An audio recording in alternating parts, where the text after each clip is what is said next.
What up, my freaks? RuinusInsight here with part 6 of my Total Warhammer 3 Vlad and Isabella Immortal Empires campaign. So as we saw last time, we completed the quest battle for the Blood Drinker, giving Vlad his unique weapon here. Provides 5 Vampiric Corruption as well as increases battle loot and gives him some buffs, the most important of which is of course the regeneration, which will then enable him to continuously use his Forbidden Rod, wink, and get us increased power reserve and recharge. The Black Periapt, interestingly enough, is superior not only in that it doesn't do damage to you, but also doesn't have a limited number of uses like the Forbidden Rod, but it's not like we have 2 Black Periapts to use here, so we'll leave it as it is. Now, in terms of what we have to do here, we have taken Akendorf at the end of last episode, and let's also uncollect that income and delete this building, because those will be replaced. And Akendorf, as I've described, will be used as a sort of bulwark against anything that comes down here, while we also will send a Necromancer down to hopefully find Helmengorst and probably, or possibly I should say, confederate him, depending on how he feels about us. We'll try to make it friendly, as you guys have really stated that he needs to be confederated because he's real good. Now, in terms of what we have to do with the remainder of this turn, Zelig Zubissendorf, you can, I guess, keep stealing tech. 63% is not too bad. And there we go, another success for you, buddy. Keep leveling, keep stealing, keep doing all that good stuff. I was also going to get another Necromancer going, and we might as well get him up and running. Let's get Master of the Black Arts. Okay, none of these are any use on, well, I guess miscast base chance in local region. Fine, let's get you. I will not betray you. You can travel with our army for now. Now, obviously, these guys are going to cost upkeep, but there isn't too much we can do about that. Also, we had a wall that should be up and running. Yes, Eschen. I would really love to prioritize Waldenhof, but, oh, actually, speaking of priorities, perhaps Nashrak's Lair should be prioritized first, because we are bordering a bunch of orcs here. You know what, let's go for Nashrak's Lair first, especially since it's going to take 8 turns to upgrade that nonsense, and yeah, there's no way to increase that. Also, Castle Drakenhof. How close are you to upgrading? 4 more turns until the next level. We've already maxed out our gold mine, but there are other buildings that we can build here. And you're going to be walled up as well, so at least we don't need to protect you from anybody. Though Kislev's 2 full stacks do certainly concern me. Anyway, I believe that's it. We do have to level up our Lord and such. Children of the Night, let's keep getting that upkeep reduction and growing our upkeep, I guess, or income. In addition to you, Isabella, what were we gonna go for next? We finished scouting last episode. You know what? Let's go for the Invocation of Nehek and max it out. I mean, this is something all vampires need maxed out because you just constantly use this spell. So yeah, we'll go with that. Obviously, Isabella's a hero, so she'll be able to get everything here maxed out, so ultimately it doesn't really matter that much what we pick. Now, you, Emmanuel, are going to get magical reserves, then Arcane Conduit, and we'll probably pop some points into Occam's Mind Razor because it's a pretty damn solid spell. I do also want to get Immortal Will and Dark Benediction. The area augment is quite useful, and does Isabella have the same? No, she just has Red Fury because she's a fighter. Okay, that's interesting. And it certainly makes it seem like it's thus valuable to have at least 1 other vampire in the army. Maybe 2, as Isabella deserves some handmaidens. Now, I think we can end the turn, and next turn, what I think we're going to do is we're going to attack at the Forest of Gloom here, with the massive number of gobos that are currently there. Should actually make for a very nice cinematic battle, which I'm pretty excited for. So let's end the turn now. I hope I haven't forgotten anything, but if I have, then I have. And basically, there was a comment about possibly taking the Forest of Gloom and gifting it to Drika with the hopes of increasing our relationship further. We did give her the Nagenhof settlement last episode, and that did allow us to get military access with her. But at the very least, in Forest of Gloom, she can upgrade the territory, because it's a Wood Elf territory. which would be real swell. Because if she dies up north, whether it be to demons or chaos or Kislev or whatever, she can still hold here, and possibly even help us against the dwarves. She's been doing real good against the orcs in the north, and I'm really inclined to keep her around. Let's see. Liber Necronomica, rather, is ready to go. Minus 20% casualty suffered from non-vampiric territory is decent. Now I think we're going to go a little bit through this tree. Let's upgrade our basics a little bit, the zombies, the skeletons, and stuff like that. Mostly because I want the... wait, you know what? Let's fight first in case we can get a student. In fact, wait. You have a student right now, and you have a student. Here's a question. Do we need to have students not equipped for them to get students? It's just ranked up while not researching a technology. You know what, just in case, I'm going to take off these students. Just in case. I'm not sure that is how it works, but while I'd really like some more students. Also, Vlad has lost his Tormentor Sword, which means we need to give this to, I guess, Isabella. Or do we get it with Emmanuel Posner? The thing is, she's more independently moving around, and... wait, also, Isabella, are you on your Hellsteed?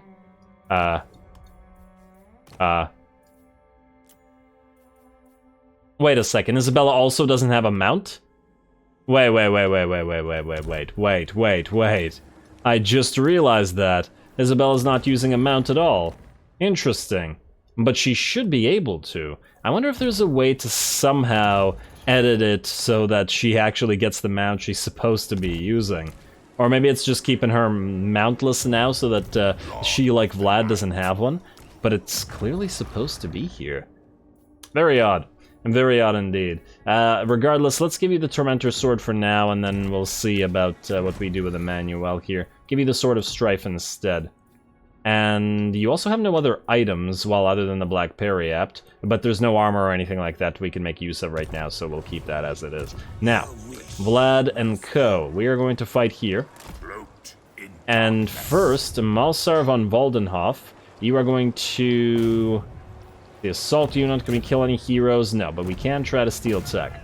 Level you up a little bit further with the power of Queen Bee, although the chance to fail is reasonably high now. Yeah, it was a success though. Nice job, buddy. Nice job. Let's get you another point in Specialist, and now that it's as high as it's gonna go, you can head southward.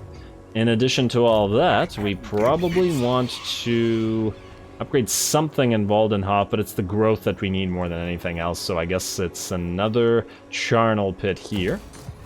And let's attack these guys. I'm not going to ask Karazakarak to join the war, mostly because I don't want to piss Trika off. Let's try to hit these guys outside the settlement. I do wonder whether they'll back off or not, but I guess we'll find out. Declare war. Either way should be a fun time. Hey, there we go, a Pyrrhic victory, a massive number of orcs and gobos, and an Ragnarok to contend with as well. At the very least, the enemy AI will have a ringer to play around with. We'll not be able to Vanguard deploy against this army as well either, which is kind of concerning. Should be a fun time. I'm excited.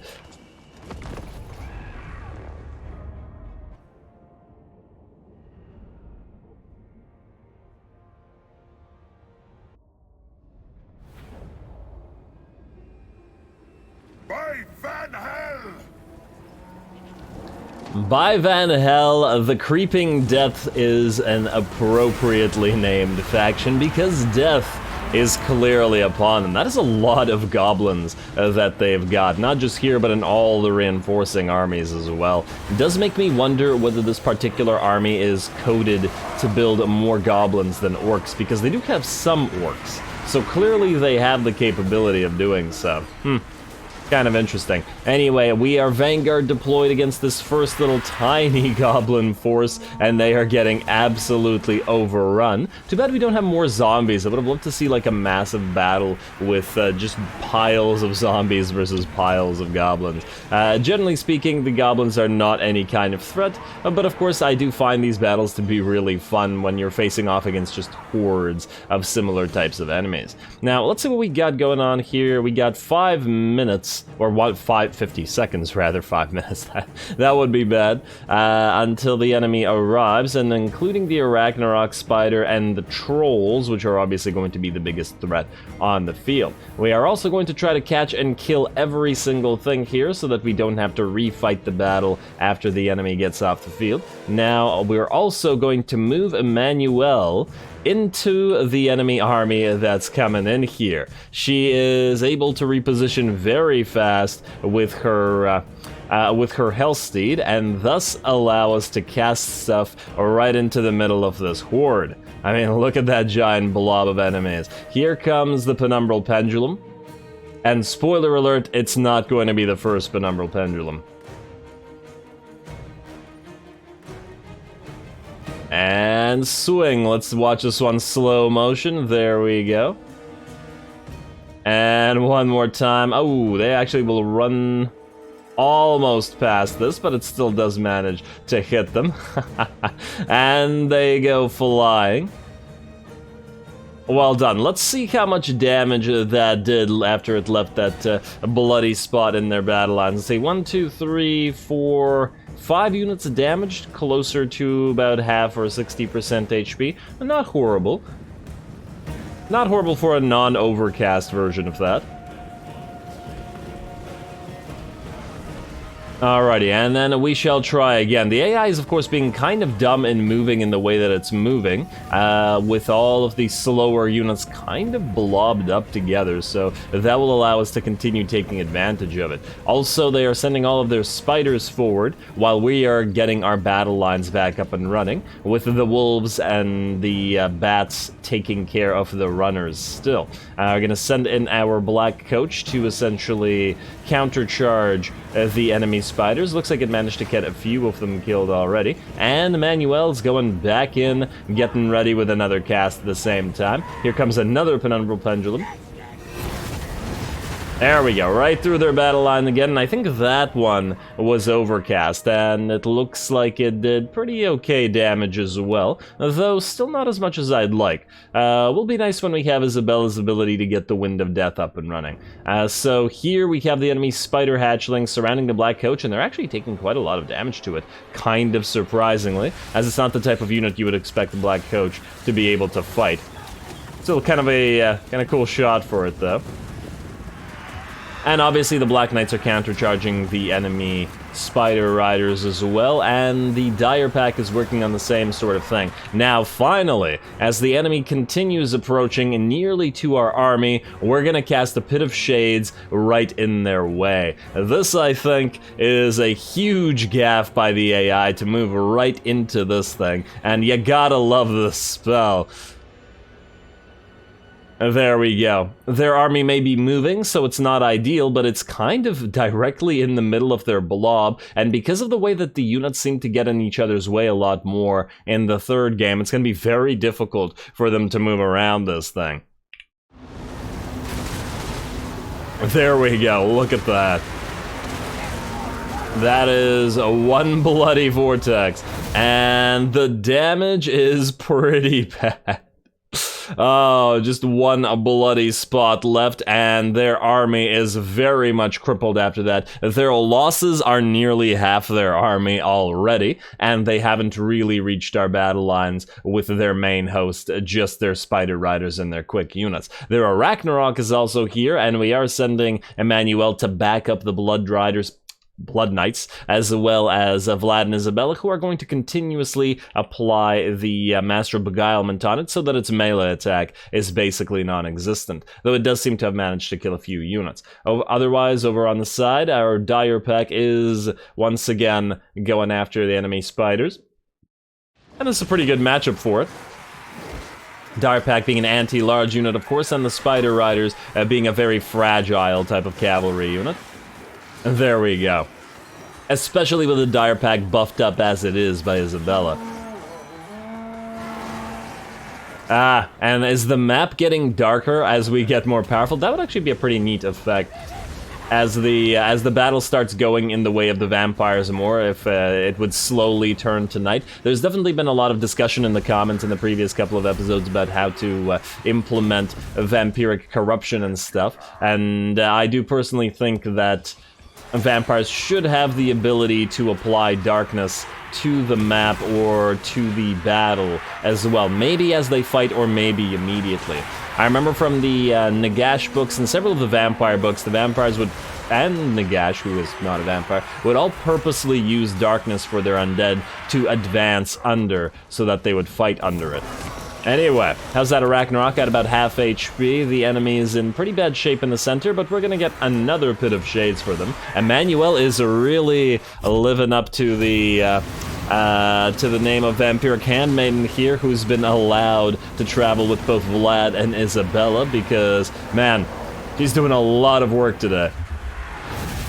And there we go, another Pit of Shades exploding a massive number of goblins and orcs, and it looks like that causes the chain route. Ouch. The battle did not actually end up lasting very long, only 5 minutes, but yeah, we certainly got some damn solid casts. Now it's going to be a matter of chasing as many of those units down as we can. Fortunately, we do have the right units for the job. The 2 direwolves, 2 bats, 2 vargeists, blood knights, and black coach, and of course our vampires.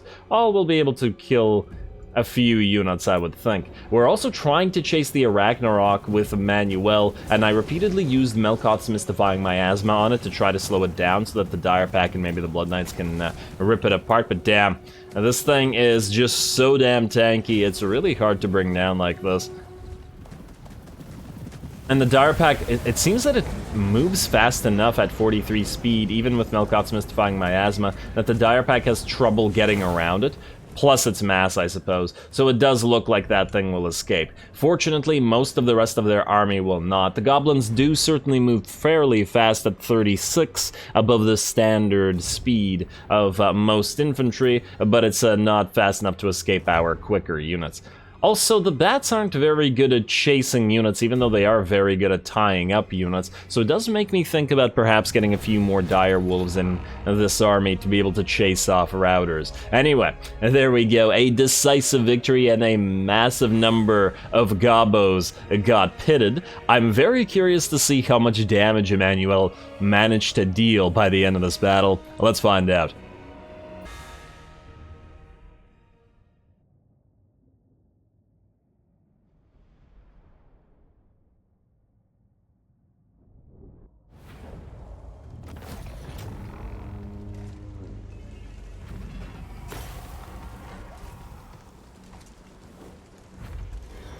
Alrighty, nearly 3.8 thousand goblins obliterated, and a few orcs in there for good measure. Unfortunately, we just couldn't manage to catch that Ragnarok spider as it did escape, but it's okay because most of the army is dead. The hero of that particular battle, as we plainly saw, not Vlad nor Isabella, but the casts of Emmanuel Posner, 112,000 damage from Pit of Shades and Penumbral Pendulum into those armies. Ouch. Very, very nice. A full third of the kill tally going to that vamp. Very good.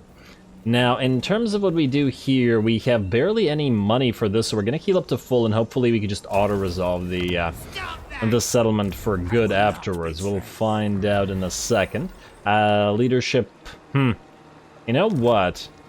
I'm now realizing that perhaps there would be value in keeping some of Vlad's army very much zombified for a while, because otherwise how are we supposed to ever get that high casualties buff, right? I wonder, if we replace all 4 of these units with zombies and then basically leave them to die every single battle, would that work for us or not? Also, it looks like we didn't get a student that time. Damn. Even though we leveled up many times from that. Oh well, let's see about the auto-resolve here. I imagine this should be a decently easy time. That still took quite a bit of damage. It's all good, and then we will occupy the place. Yeah, we could loot and occupy. No, you know, just occupy it. I don't know if that has any effect on the an item that we might need to raise dead cost reduction. Hey, the chill guys. Got some stuff in there. What was I talking about? Yeah, I was wondering whether damaging buildings would do anything to the value of the settlement when traded. I'm not sure that it would. Vlad, you could stay here, or we could try to immediately trade it to Dryka. Let's also get our students back, because clearly that didn't work. Student 1. Student, or did it work? Wait, did we always have 3 students? I don't know anymore. Vlad, you cannot use students, but we can give it to one of the Necros, for example. You, my friend. Wait, you know what? Let's give it to the higher level Necro, who's a lot less likely to die by virtue of his high level. Student for you. Now we are at 206 research. Let's get that raised newly dead, and then keep moving through these things. 2, and hey, the Vampire Covenant is down to 6 instead of 7. Good, good, good. Now we just need a lot more research rate to further that even more. You guys have leveled, but we'll take care of that shortly. I want to go to diplomacy, and I want to talk to Dryka. Where are you, Dryka? Alright, and we will trade you settlement. Nah, you can't give it to them. Damn, that's unfortunate. I was really hoping that because this is a forest, we could directly give it to them, but no, it doesn't look like we can. So the only way that she would be able to get it is if she would move through all of this, and then... Damn. Oh well. Oh well. At the very least, we'll hold on to it and not allow this goblin faction to exist. Too bad they won't like very much. Yeah, there's no bonus for destroying that faction. Damn, I was really hoping for that. I do find it a little bit odd that we can't give them to... I mean, because what's the likelihood that Wood Elves get all these Wood Elf outposts built, right? Templehof, Nashrax, Lair, and Waldenhof only. Okay, well, I guess we could trade it to somebody else, but who would want this? On the bright side, as I was saying, for the Vamps at least, these types of buildings do generate an okay amount of money. And I suppose what we could do is we could build a Balefire Brazier here. Let's not collect the income, though.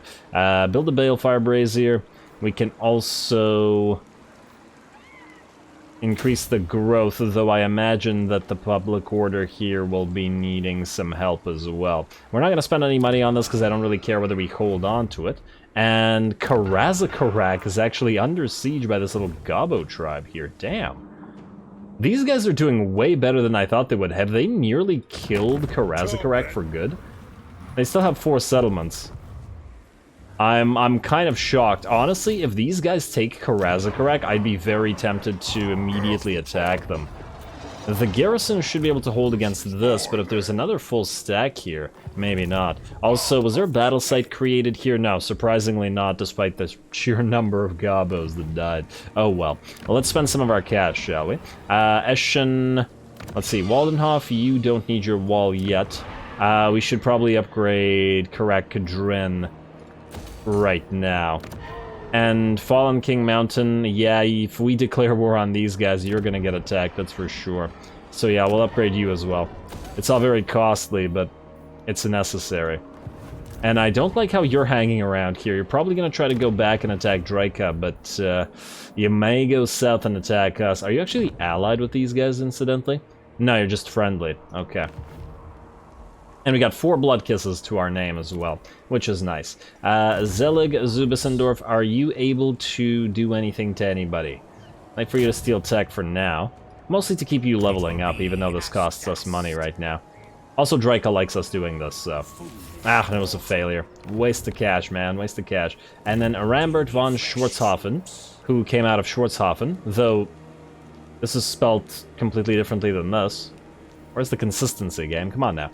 Let's move you out. You're going to join these guys as Malsar starts moving south somewhere to search for the zombie man. Let's also give a few levels in here. Children of the Night is actually completed, so we just want to move towards Immortal Horror.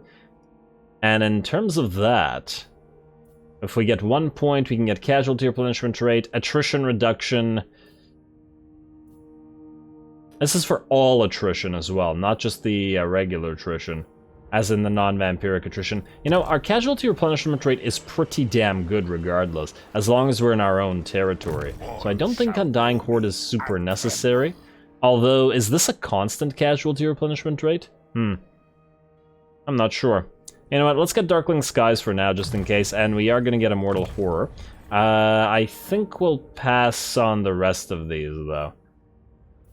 I mean, a Lightning Strike is kind of tempting, but is it worth it to waste 4 points just to get to Uncanny Presence? It's a good pickup, like, that's a lot of good stuff in there. But you have to go through a fairly bad tree to go there. Really only Lightning Strike is worth it. You know what? I think we'll start building out Vlad to be a fighter now. Not that he's been brought down by anything, but let's get his red line up and running properly. We could also get his Aura of Dark Majesty if we feel like it, and it'll soon also be time to start getting Creatures of the Night and whatever other red line thing we choose. Okay, that's Vlad. Izzy, you... You probably also want another... Ooh, we do want Wind of Death, which we don't have access to as yet. Alright, fine. Another point in Raised Dead, and then a point in Penumbral Pendulum. You're gonna get them all anyway, once again, and then to Wind of Death we go. Hi-ho, hi-ho. Also, you have Pit of Shades maxed out. Let's get you your Arcane Conduit. Not yet ready for Immortality, which actually we'll get automatically. Then you can finally get Smoke and Mirrors. Not that I think that that's a particularly big... You know what? No, screw Smoke and Mirrors. And just get Earthing, since you've been overcasting that Pit of Shades. Okie dokie, now I believe that's ready for an end turn. I wonder how soon these guys are going to get here with the full stack. We need to move now. Yeah, we really need to move. Okay. Courtesy is a shot. Alright, Disciples, they are not trying to declare war on us. They are fighting Talzin, Carcassonne, Pirates of Sartosa. No. We want to be friendly with the pirates. And they've got stuff that matches our theme on top of being ranged and stuff we want. Too bad we won't be able to recruit a Queen Bess, but oh well. Wouldn't that be something? I wonder what Luther would want to get his Queen Bess. What do we have here? The gods are angry. The omens are ill. Something you have done has angered the gods. Yet they are fickle. They may forgive you in time, or more immediate appeasement might be necessary. So we could lose 1,000 money and gain a bunch of control for all provinces. This will actually increase growth by virtue of higher control, won't it? So we'll just go for a tribute, minus the loss of money, I suppose. Yeah, with the exception of Southern Sylvania, which is already at max level, the other locations will get increased growth. So yeah, that's fine. I think that's perfectly fine. Raised Dead is good. You are going to now go for...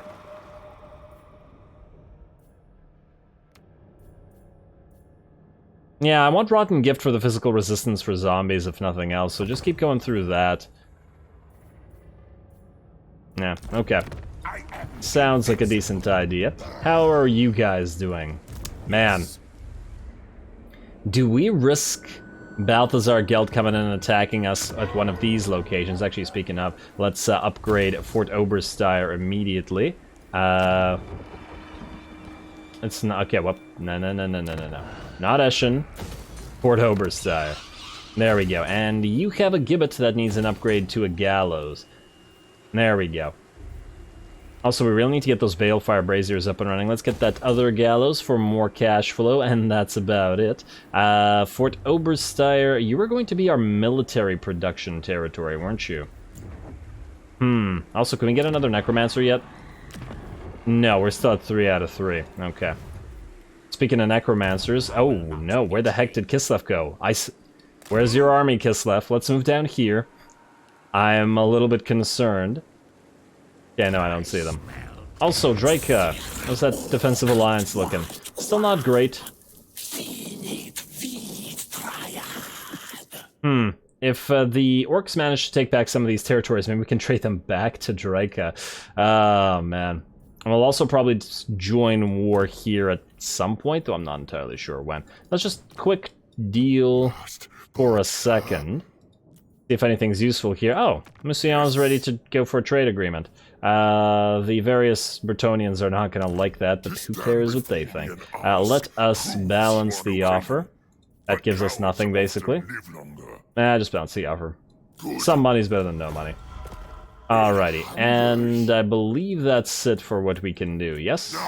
Yeah, nobody's confederating or piecing out. Well, actually, Karakern is piecing out. We'll peace out if they get any stronger, if we see a stack belonging to them. Though at that point they may just be like, no, we'd rather fight. So yeah, now I'm completely unsure as to what we do. Do we move towards Karazakarak and then immediately attack these guys and take stuff back? Or do we allow them to keep fighting while we take Solent? You know, I feel like we go this way because this is a guaranteed war, at least for now. Alright, fine. Vlad, march stance out this way. You are going to suffer attrition if you go here, so let's reduce that by at least one turn by putting you here. Rambert, let's move you towards Solent. And then you, Malsar, you're going to find us a nice Gorst. Though, you should probably steel tech on the way. It looks like these orcs kind of hate us, and they will probably continue to hate us for taking the Forest of Gloom. Oh, wow. Decent amount of defenders there, though. Interesting. And it'll actually get upgraded significantly. You know what? That probably makes it worthwhile to build a charnel pit here when we're ready. Let's have you steel tech here. Yeah, just keep stealing tech on your way south. Oh, well. You leave the Queen Bee and you immediately start failing. Let's go this way. You guys are still non-aggression with us, right? Yeah, they are. Just cancel the non-aggression, guys. We have one quote-unquote weak army. Please, go ahead. I'm sure you'll win. I probably shouldn't tempt them so much. We do want to get the Sternsmen in here rather than what we're rocking. I'm still kind of tempted to go back to Schwarzhofen and build the Abyssal Wood, or get the Vargheists out of the Abyssal Wood. But anyway, I believe that's it once again. Let's end this turn. Can't really build anything. I just want to double check that we moved all of our Necros, and yes, we did. Though we do want to get more Necros. Alright, where is Gelt's army? These guys are really not going to like all these trespasses. Oh, they didn't like the actions against Zufbar? Okay. Well, great for you.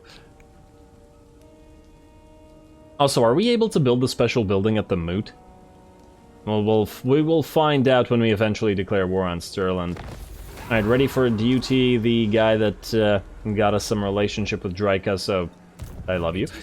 You go north and keep an eye on Kislev. Keep stealing tech. Still don't see their main army. Where the heck did it go, I wonder? And you got campaign line of sight. Let's also get you assault units, I guess. Alrighty.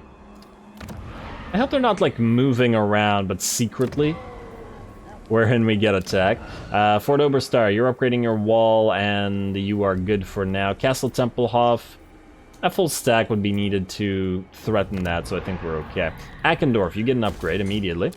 Forest of Gloom, you're going to take a while, but let's get you your growth as well. You, other Necromancer, keep moving southwards. I wonder when these orcs will declare war on us now that we're, you know, attacking them constantly. There you go, succeeded that time. Yeah, alright, Specialist is good. Let's keep upgrading Steel Tech while we continue moving south. This is the direction we're going. That's where Gorst's new starting location is. Kirak Dromar, you need yourself a corpse pile to defend yourself when potentially dwarfs attack you up here. Yeah, damn, everything needs to be walled up. We also want to make money from you, and we want to get a gibbet here, though considering we have all these gibbets, it's the growth that's kind of problematic. Though not horrifically so maybe we're okay. Okay, and that's all the cash, though it isn't all the necromancers. Rambert, can you succeed? We'll find out. You have a fairly good chance of getting wounded. You failed, but you didn't get wounded, so it's okay. We'll use Queen Bee to change that up. Now, you, Vlad, you need to get here. I don't know whether that means we'll get attacked while we're in march stance, but I'm certainly willing to risk it. I don't actually care about taking these territories that much, it's just that we probably should. Huh, I do now wonder whether we'd be able to ally with the other wood elves in some way. How's that defensive alliance looking? Still not there yet, damn it. And what about the other defensive alliance that we're looking for? Northern provinces. 6 for military access. You haven't declared war on anybody new, unfortunately, that we could do anything with. Oh well. And anything new with the quick deals? No dice. Just gotta keep checking those. Alrighty, that looks like all of our money and all of our stuff, and we are 2 blood kisses away from getting that plus 30 relationship with Kislev, Cathay, and Bretonnia. Too bad it doesn't include the elves of various varieties. Oh well, let's end the turn. Let's see if Balthazar Gelt comes here. Will he react to this?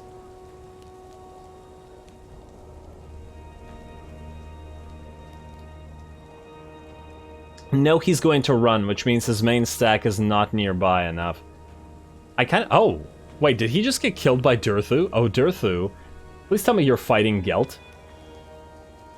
It'd be a great opportunity to make you friendly with us. Let's see, Bonds of Flesh swell. Hero recruited Banshee. Oh, that's lovely. We can use them to assassinate stuff. Let's see what we got here. As our power grows, it gains the attention of other foreboding creatures. The Wailing Hags emerge from their swamp-infested haunts to join us in the destruction of the living. A Tomb Banshee has come. Well, that's just swell. And you're a lore keeper, unfortunately, but that's okay. We will be using you to assassinate any orc heroes that we can find, because, well, you're near them. And I don't see any here. Wait, yes, there was one. He's still level 1, so you have a very good chance, I think, of attacking him. Also, I wonder if Banshees are better. 50-45, oh right, all the changes to the ethereal units, eh? You could be considerably better than you used to be. Though, this tree hasn't really changed much. Anyway, I want to see if Durthu is, and yes indeed he is at war with Solon. Oh, does Durthu refuse to talk to us?